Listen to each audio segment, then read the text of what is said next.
in cui il tempo non ha fretta, dove ogni pietra conserva un segreto. Qui la storia non ha lasciato ferite, ha lasciato impronte.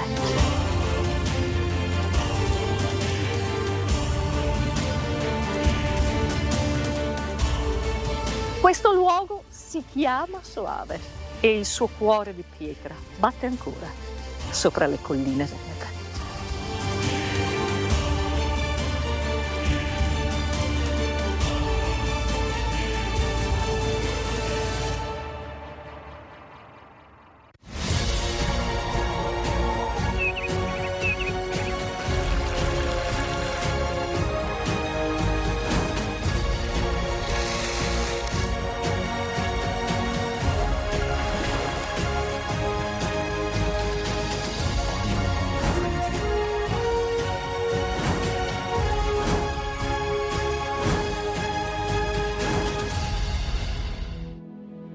Ci sono luoghi dove il tempo scorre piano e il vino racconta storie. Siamo a Soave e ci accoglie il suo sindaco Matteo Presti. Sì, ci invita a fare 3 passi nella meraviglia. Ciao Ida, benvenuta e benvenuti a tutti gli amici di Itinerari Turistici. Grazie sindaco. 3 passi nella meraviglia. Li facciamo assieme. Da dove partiamo? Partiamo proprio qui da Piazza Antenna, un luogo simbolico di Soave. Siamo nel pieno centro. Piazza Antenna perché nel 1517 la Repubblica di Venezia, grata a Soave per aver combattuto contro le truppe di Carlo V a difesa proprio di Venezia, diede a Soave il diritto di erigere per sempre questa antenna che reca questa grande bandiera, oggi il gonfalone del Veneto, prima la bandiera della Serenissima Repubblica. Poi siamo vicini al Palazzo di Giustizia, eretto nel 1375 per volontà di Cansignorio della Scala, un esempio di architettura medievale molto ricco di decorazioni, molto ricco anche di iscrizioni che narrano la storia di questa Iuris Amica Domus. Qui già nel 1300 si amministrava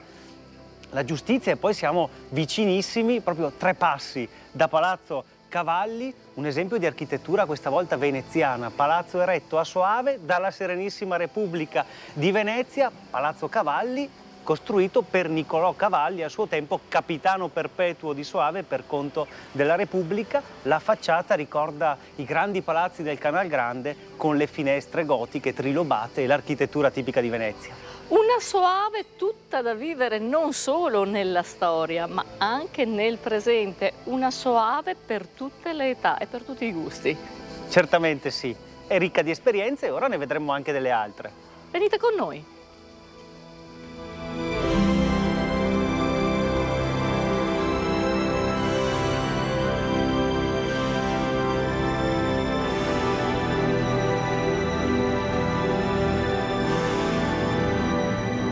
Ah, sindaco, che meraviglia! Soave non è sicuramente solo un borgo da camminare, è anche un tempo da attraversare. Qui siamo sopra il tempo. E chissà nel tempo quanti soldati, quanti avventurieri hanno attraversato anche questo camminamento di ronda, perché qui siamo sopra la cinta muraria di Soave, dominiamo la città e dominiamo anche il castello, anzi lui domina noi da qui con questa visuale meravigliosa. Dicevi benissimo, anche un'emozione da vivere tutto l'anno grazie ai tantissimi eventi legati anche alla tradizione vitivinicola di Soave. A maggio la festa del vino, terzo weekend di maggio, a settembre la festa dell'uva, nel terzo fine settimana di settembre, ma poi tutto l'anno è punteggiato di appuntamenti culturali come il Festival del Libro, mostre d'arte, tantissime iniziative che hanno creato un grande afflusso turistico. Diamo qualche dato, qualche numero ai nostri telespettatori, sindaco. Siamo molto orgogliosi dei nostri dati perché nel 2022 16.000 notti dormite a Soave e poi una grande attività promozionale per far conoscere quella che io chiamo la perla dell'est veronese. Abbiamo chiuso il 2024 con 44.000 notti dormite dopo 2 anni, quindi da 16.000 a 44.000, più di 200.000 turisti di passaggio all'anno. Soave è estremamente comoda da raggiungere, c'è il casello dell'autostrada A4 e quindi è anche facile arrivare. E questo è il nostro primo viaggio, sì, vogliamo dirlo ai nostri telespettatori perché il nostro viaggio sarà lungo, si può dire quasi interminabile. Spazieremo davvero nei luoghi anche poco conosciuti di Soave. Porteremo nelle vostre case tutti gli eventi di questa cittadina meravigliosa, ma il nostro sguardo adesso si posa appena fuori dalle mura, sì, perché Soave non è solo terra di cultura, di storia, di divertimento, ma anche grande terra di vino. Beh, 47 milioni di bottiglie di vino prodotte ogni anno. Pensate, la prima DOCG del Veneto è proprio qui a Soave, è il Recioto di Soave, una tradizione antichissima, 6.600 ettari vitati, più di 2.000 aziende tra viticoltori, aziende agricole e cooperative che lavorano in questo settore, e quelle colline che vediamo dietro di noi, insomma, sono proprio il luogo nel quale nasce uno dei vini bianchi più famosi del mondo. Le colline vitate, colline uniche al mondo, non solo per la loro bellezza, ma anche per la loro unicità, per l'unicità dei suoi prodotti, che adesso noi andiamo a scoprire.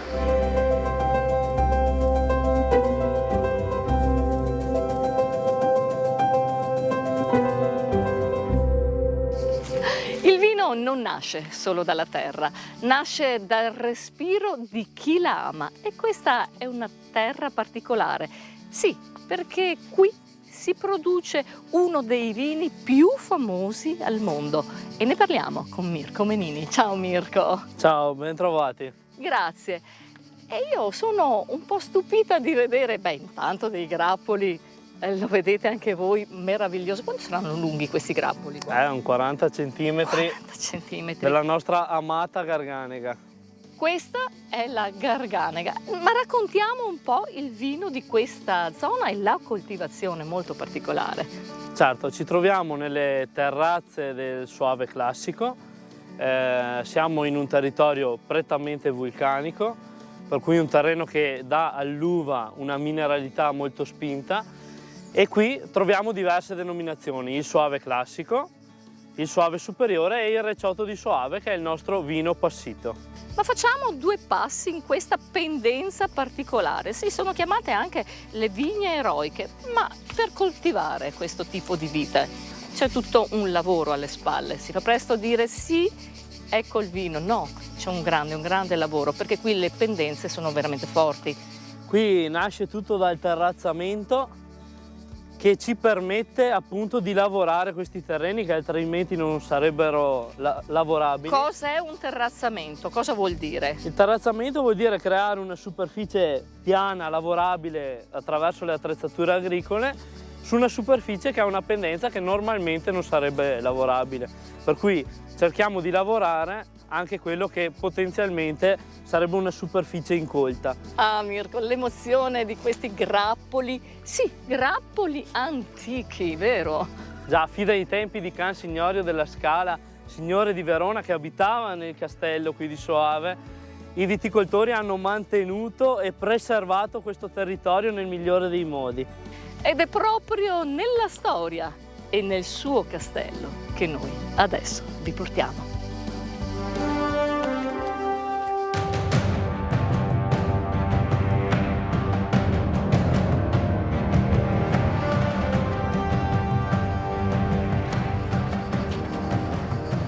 Sopra il borgo la fortezza, qui il castello di Soave veglia nei secoli, un guardiano di pietra, una storia nel vento.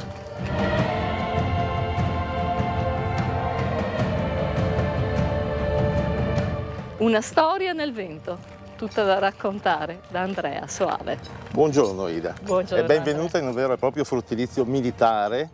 Il periodo più importante di questa vera e propria caserma è durante il periodo scaligero della Scala di Verona, dove nell'est veronese difende la città di Verona e controlla la via del commercio e la via militare verso Padova e Venezia. Ti consegno le chiavi. Sì, queste sono veramente le chiavi originali di questo famosissimo castello. Un castello che porta delle incisioni, delle date che rimangono nel tempo, nei secoli, nella storia. La più importante è proprio quell'affresco che vediamo da questa parte, che è del 1340, che rappresenta un capitano con il suo esercito alle spalle, una scala con 4 pioli e lo scudo giallo e blu della città di Verona, di questi mercanti scaligeri che trattano la lana, le stoffe, le gazze e daranno questi famosi colori, il giallo e il blu, che tutt'oggi sono i colori della città di Verona. Soave è una vera e propria caserma militare, abbiamo una torre, un mastio che era controllo, detenzione e condanna. All'interno della torre troverete la stanza della prigione dotata di una botola e vedete quel varco che si apre sotto alla torre e dove, ahimè, troveranno metri e metri di resti umani, perché era luogo di tortura e di condanna a morte.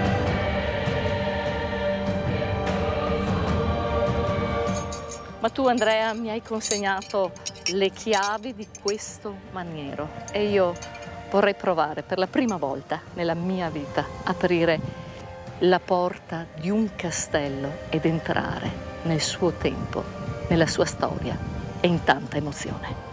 Adesso Ida prova a girare questa chiave e vedrai che apriamo questa porta. Vedi?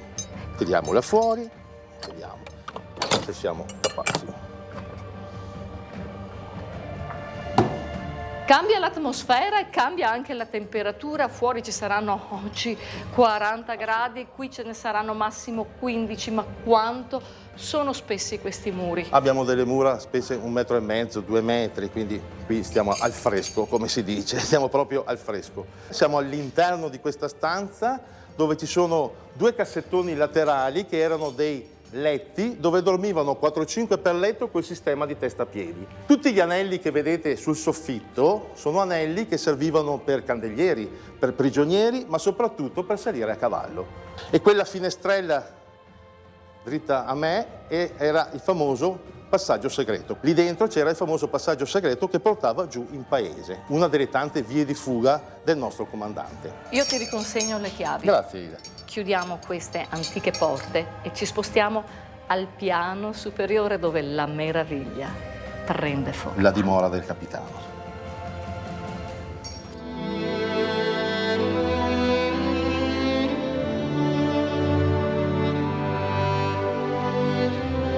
A oggi il castello non è solo memoria, ma è cultura viva. Noi vi daremo in questa puntata solo qualche piccolo assaggio delle stanze che ci sono qua dentro, sì, perché poi sarà tutto da scoprire nelle vostre visite, vero Andrea? Assolutamente sì, questa è la prima stanza, è la stanza chiamata della Caminata per il Grande Cammino che domina, ci sono le famiglie alleate, le losanghe scaligere, lo stemma dei Della Scala, firme di visitatori, poi mi fermo perché ve le racconterò quando arriverete qui.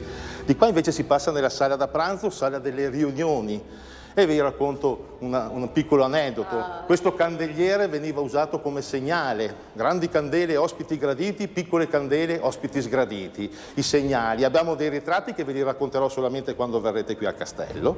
E poi si entra nello studiolo privato, dove ci sono vari ritratti, usato anche come piccola chiesa, piccola cappella. Ma entriamo qui. Nella camera da letto del comandante, dove la sua armatura decorata, da parata, ma soprattutto c'è un bellissimo affresco del 1200 della Crocefissione e lo scorcio di parete che ce lo lasciano fuori per farci capire che il grande restauro è stato fatto tutto sull'originale.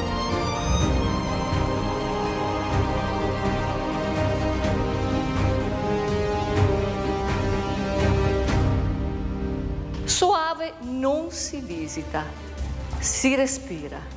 Si tocca, si ricorda, cammina tra i suoi vicoli, bevi il sole nei suoi calici, tocca la sua pietra, con passo lento, con cuore aperto, con 3 chiavi per ritrovare la meraviglia.